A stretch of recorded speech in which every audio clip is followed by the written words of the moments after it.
This is what worship this week can sound like in my in-ears with tracks.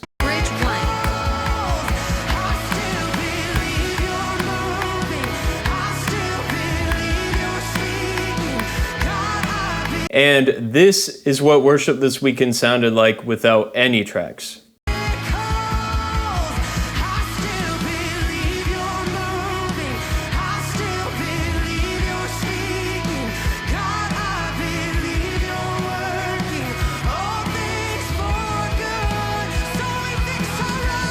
So in this video, I want to show you what multi-tracks actually are, what they add to a worship team, what parts to use and what parts not to use, and how to use them without making your entire worship set feel too locked down. Multi-tracks are the original parts or stems of a recording paired with a click track and a cue track so that your team can play back to the sounds from the original recording live on a Sunday. You can think of them as missing members from your live band, separated into individual channels so that you can turn them on and turn them off. While they do include the core parts of a normal worship team like drums, bass, acoustic guitar, electric guitar, piano, they also include things like synths, synth bass, different percussion tracks, and FX tracks. There's a lot that goes into modern worship production to achieve that huge atmospheric sound that can help to have multi-tracks playing along with your band on a Sunday morning to either enhance the worship experience or just help your band feel better about the parts they're playing. So here's a few examples of what multi-tracks on their own sound like. Let's listen to some of the core elements of a band like bass, acoustic, drums. We can listen to the electric track.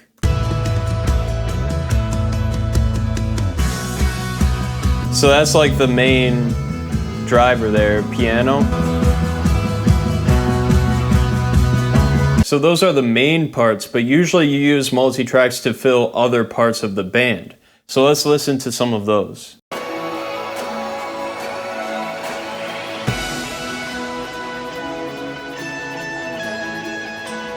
So these are the tracks we actually kept in for the weekend service. And there's a lot going on here. You can hear some bells and synth stuff, some organ. We didn't have a rhythm electric guitar player this weekend, so we kept in some of these electric guitars.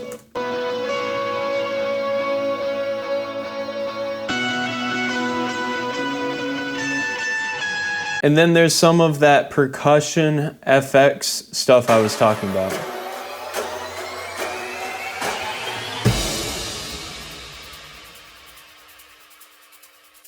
So to go back to what I showed you at the start of this video, here's what the band sounded like without tracks this weekend.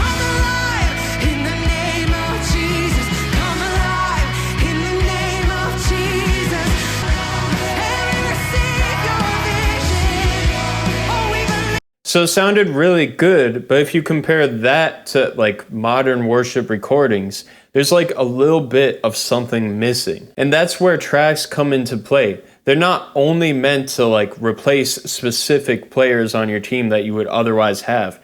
They're also there to fill this space and add this extra bit of polish. So this is with tracks again.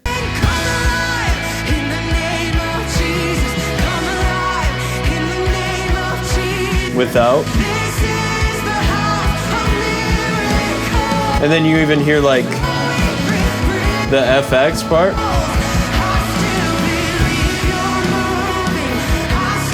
It just adds that extra little bit of sauce and fullness and atmosphere that can be really, really helpful, not only for out in the house for people worshiping along to the song, but also when I'm playing my own parts. It helps me to hear like the original parts from a song and really like lock into that. And that goes into the click and the guide that are included with multi-tracks. They help your band stay on time and always play the correct section. Like here's an example of how the click and guide sounds.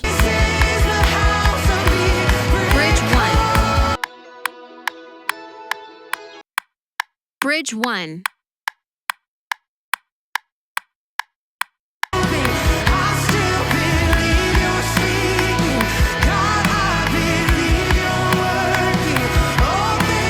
As much as I love tracks, they're not for everyone and they're not for every situation. The first big reason you would want to use tracks is if you frequently miss players from your band.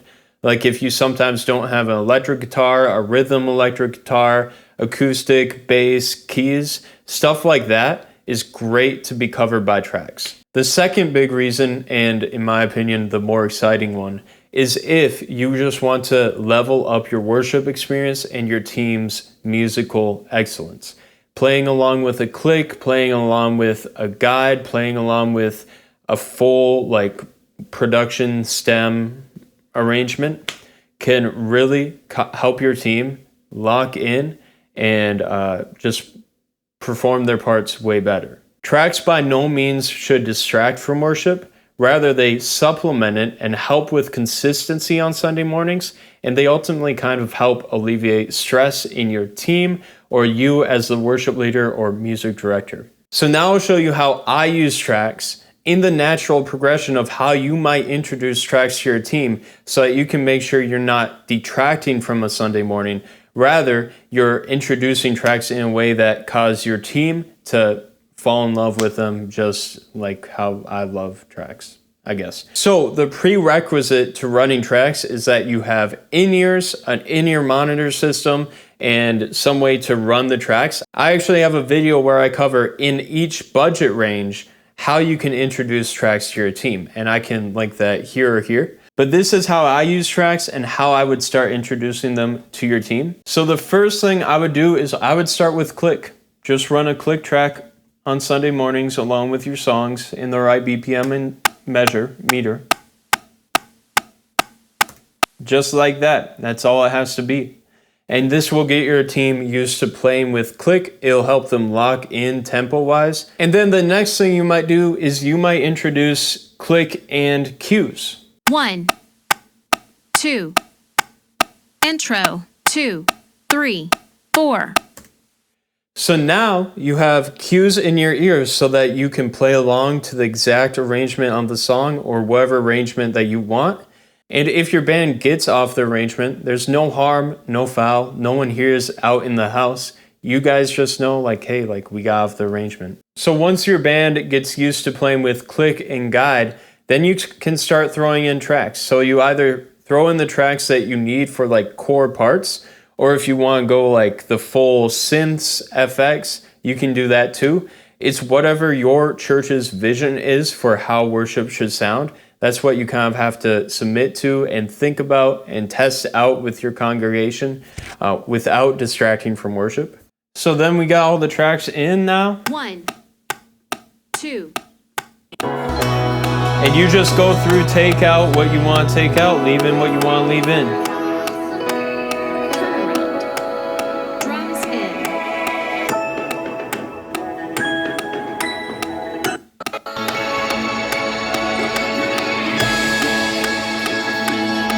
And that's as easy as introducing multi-tracks to your team is. Super easy, super straightforward.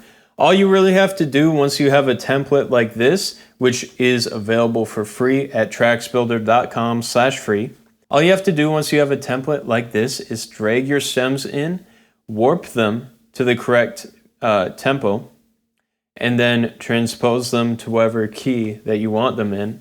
And then you're pretty much ready to go. You have to think about how you're routing them out from your computer to the soundboard, but otherwise you're pretty much ready to start using tracks with your team. Now, one of the biggest objections to using tracks is somewhere along the lines of how do you keep worshiping when you have these tracks playing in the background? Now, for the click, I know it's annoying to everyone when they first start using them.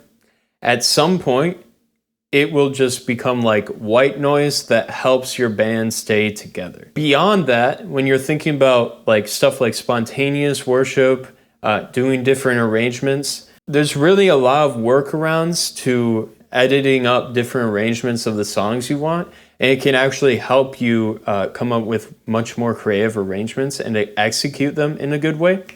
But with spontaneous worship, the simple thing that my church does is we'll just go right back to just click during spontaneous moments. So for instance, usually we'll end a song, And in a template like that, after all the tracks are ended, the click keeps going. And so the music director in the ears can call out whatever section we need, or the worship leader can kind of sing whatever you want. And in this moment, really just the keys player, maybe the acoustic guitar, maybe electric guitar a little bit, would be playing just some light stuff underneath and looping on it with the click. And the worship leader can go sing whatever they want to sing. I'll show you an example of this from this service when we just went into some spontaneous stuff with the click still in our ears. So the song was ending. That you're worthy, that you're worthy of. The song kind of landed here. This was when the tracks actually cut out. And then watch what we do on click. Praise God from whom blessings flow. Praise Him, all creatures. Yeah, so we got to doxology, spontaneous, completely unplanned. Praise Him, all creatures. Here below. But that's an example of what you can do even when you're using tracks. You can go into moments exactly like that. And like I said, this is the exact template that I use every weekend that I created to be versatile yet super easy to start using for running tracks. And you can grab it for free at tracksbuilder.com/free or with the link in the description. And if you want to level up your tracks game even more, a template like this is the starting point, but the repetitive and time-consuming part is rebuilding sessions every single week. That's exactly what TracksBuilder is designed to handle. All you do is you enter in your set list into TracksBuilder, and TracksBuilder will match the correct stems and build a session ready for playback for Sunday morning. It takes what could take over an hour and brings it down to just a few minutes and adds an extra layer of consistency to your prep every week. If you want to try TracksBuilder, you can try it for 14 days free by going to tracksbuilder.com/start. And if you found this content on worship and church tech and production helpful, I'm uploading videos like this every week. I encourage you to like and subscribe for more, and I'll see you in the next one.